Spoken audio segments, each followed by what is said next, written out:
Salut les amis. Un abonné m'a demandé comment Carl Johnson, plus connu sous le nom de CJ, pouvait obtenir le minigun dès le début du jeu. Ce que vous allez voir ici, je suis sûr que peu de joueurs de l'ont déjà tenté. Mais aujourd'hui, je ne vais pas seulement vous le montrer, je vais vous emmener dans quelque chose de bien plus profond. Au début de GTA San Andreas, CJ n'a accès qu'à très peu de choses. Tout se débloque au fil des missions. Première étape, le parachute. Il va nous être indispensable. CJ prend la direction du centre-ville de Los Santos, vers le plus haut gratte-ciel. Une fois à l'intérieur, il monte par l'ascenseur jusqu'au toit, et là, il trouve le parachute. Après l'avoir récupéré, CJ redescend. Il se dirige ensuite vers l'aéroport, mais entre-temps, nous aurons aussi besoin d'un gilet pare-balles.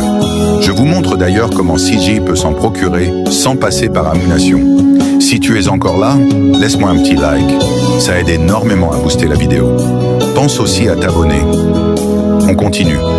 CJ roule vite et récupère ce qu'il lui faut, puis il se dirige vers l'aéroport.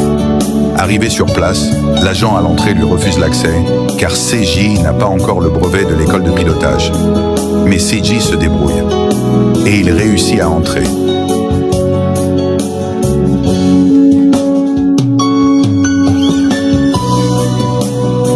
Il trouve un avion, démarre et s'envole dans les airs. Vous savez tous qu'au début du jeu, CJ n'a pas le droit d'aller dans les autres villes, n'est-ce pas? Eh bien, cette vidéo vous prouve le contraire. Il va y aller. Mais attention aux 4 étoiles de recherche, car la police sera à ses trousses. La maison que nous cherchons se trouve juste là, dans ce quartier. CJ saute de l'avion, ouvre son parachute et atterrit doucement au sol. Mais il doit faire attention, car ici ce sont les policiers de Las Venturas, la 3e ville de GTA San Andreas. Il entre dans la maison et se dirige vers la cave. Et une fois arrivé, voilà l'endroit où se cache l'arme la plus redoutable de GTA San Andreas, le minigun.